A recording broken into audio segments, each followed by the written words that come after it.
I want to say thank you to everyone joining all of us tonight and taking a little bit of your time this evening to come and listen to the story, a live reading of the story.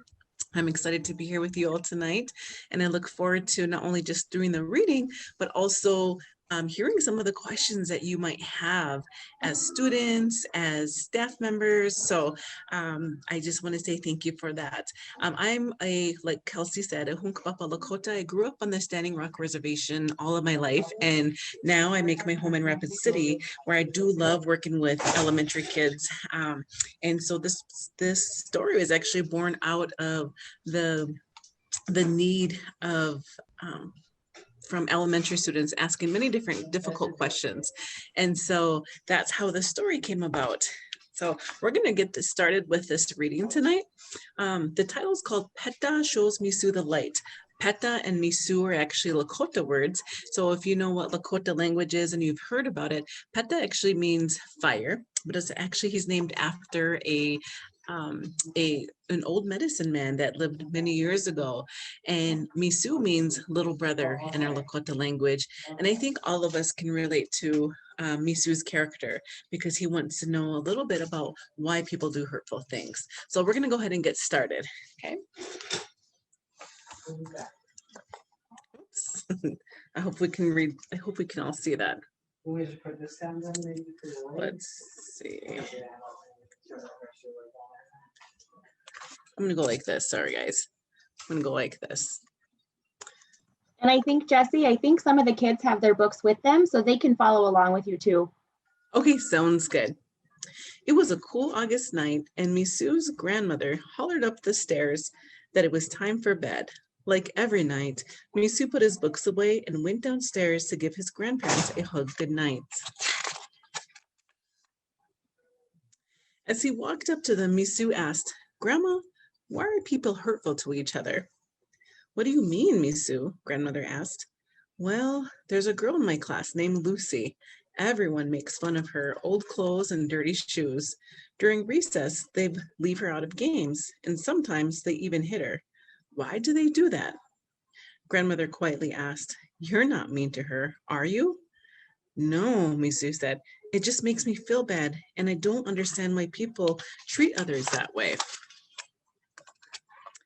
Grandmother put her sewing down on her lap and said, "I'm glad that you're not one of those kids, but you also have to help those who are hurting. If you see someone being hurt and you don't help them, you're almost just as wrong as those bullies. When you see those kids hurting Lucy, you need to be brave and either tell them to stop or get help from a teacher." "I will, but I still don't understand why some people are so mean in the first place." "Sometimes we don't know the answers to everything," Misu's grandfather said. "Our universe is filled with questions. My grandfather always told me to go outside, look up in the sky, and ask for understanding. The answer will be given to you." Confused, Misu said goodnight and went back upstairs. In his bedroom, he looked out his window at the moon and stars that were shining bright. A cool breeze made his curtains dance peacefully. Misu thought about Lucy. He also thought about his best friend Thomas, whose dad was always so mean, and his friend Sammy, whose mom was always drinking and doing drugs. He thought about the news he heard earlier about war and people fighting each other. And lastly, he thought about his mother, who left him with his grandparents when he was 2 years old and never came back.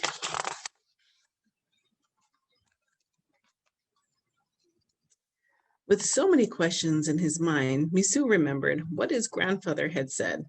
He looked out at the big, beautiful night sky and asked for understanding about people's behavior before he went to sleep.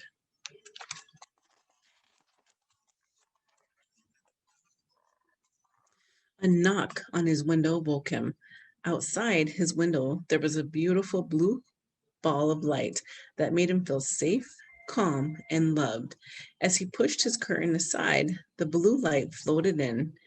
Misu rubbed his eyes, and when he lowered his hands, he saw an old man standing where the blue light had been. "Who are you?" Misu asked. The old man smiled. "My name is Pata. I would like to show you something that will help you understand. Will you come with me?"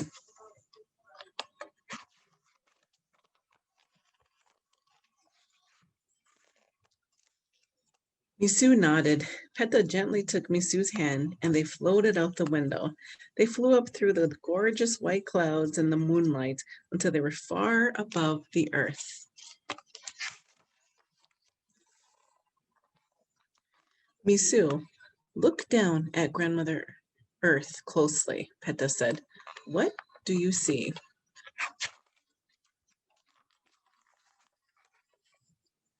Misu looked and saw people standing with bright, beautiful lights in them, while others crouched to the ground. I see some people with lights and some people who don't have any lights. Peta smiled. Are you sure? Look closer. Misu looked closer at the people who were kneeling and realized that they did have lights. They were just very dim and hard to see.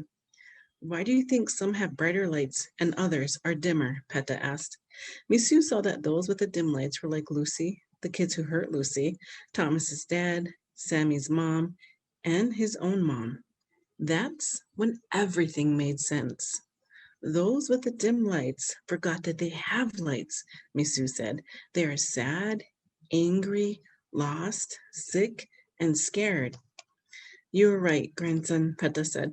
We are all born into the world with lights so bright that people are drawn to us. Over the years, others hurt us with their words and actions, and we begin to forget how beautiful we are. It was like he had been given new eyes. Misu saw how so many people on earth were hurting and how they acted out of their hurt. His eyes swelled with tears. Grandson, look at those with the bright lights, Peta said, pointing. They have experienced a lot of hurt too, but they have made a choice to remember how special they are. They have made a choice to treat others with kindness and love. They chose to have compassion and to forgive. They chose happiness. They remember where we come from. You see, grandson, we all come from the same place. We all are born with a bright light. Those with the dim lights are not bad people. There are no bad people, only people with a lot of hurt. As Misu looked, a person with a bright light went over to one with a dim light. Watch closely, Peta said. The person with the bright light pulled up the one with the dim light, and as they stood, their dim light began to shine just as bright as a person would help them. Before Misu knew it, the world began to shine as people treated each other with kindness and love. They're all helping each other. One person cannot change the world by themselves, Peta said, but if we all work together and treat those around us with kindness and love, it spreads like fire. Sometimes all it takes is a simple smile. All the world was lit now, and the feeling that radiated from Grandmother Earth was a long forgotten feeling that Misu couldn't quite place. When we are born, all we know how to do is love. We don't know anything else. The acts of hate and selfishness are learned from others. If we can all remember that feeling of love and remember how important each of us are, our world would be so beautiful.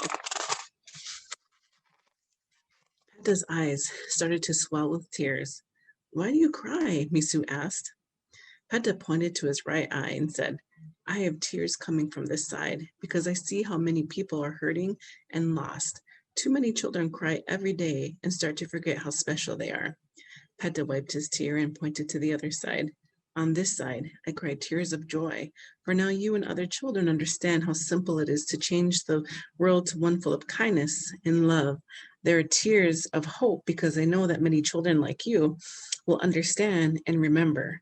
Children like you will solve your problems not through fighting, but rather with your brilliant minds. I know that you will have compassion for one another and help each other. I know that children like you will remember how special and sacred they are. Peta smiled and wiped the tears from his eyes. Come now, grandson, it's time to go home. Peta and Misu started back down to Grandmother Earth. As they got closer, Misu felt like a mask had been removed from his eyes. He understood why the world was the way it was and what he had to do to make it a better place. Before Misu knew it, he was back in his room. Peta said, Grandson, never forget what you have learned tonight. Help others find their light, but also know that allowing your own light to shine bright will remind others of their own light. and let their light shine bright as well. I will, Misu said. He turned to give Peta a hug, but Peta was gone. Instead, there was a beautiful blue light floating into the night sky. Misu watched it fly higher and higher until it took its place amongst the stars. Misu thought about what his grandparents told him earlier and understood what they wanted him to learn. He smiled, closed his eyes, and went to sleep, excited to do what he needed to do to make the world a better place. The end. So in this story, Misu, I think all of us can relate to Misu. And sometimes we feel hurt from people that love us, or maybe even just people that are strangers. And we have a choice and to react out of hurt, or to take that hurt and turn it into love. And so I think right now in our world, we all get that choice. And just like in the story, like Peta told Misu, the only difference between people with the bright lights and the dim lights is choice. They choose to remember how special we are. They choose to remember where we all come from and how beautiful we are, but also they choose kindness and love. And so if you were able to take a moment and close your eyes and put your hand on your chest, you're going to be able to realize and feel that light, because we all have that beautiful light. Sometimes it's bright and beautiful, sometimes it's dim. And the only way that we don't have to rely on other people to help our light, as we can make our light grow bigger just by being kind to others. And I think all of us as people, when we're kind and show kindness to people just because we want to, we know how good that feels. And that's that light that makes us feel better, because it grows on its own. So we don't have to wait for people to come and love us. So that's my little special message for everyone tonight, especially in a time right now where everything can seem chaotic in our world, where there's a lot of division, that if we remember how simple it is to change the world into a better place, just like Peta showed me so.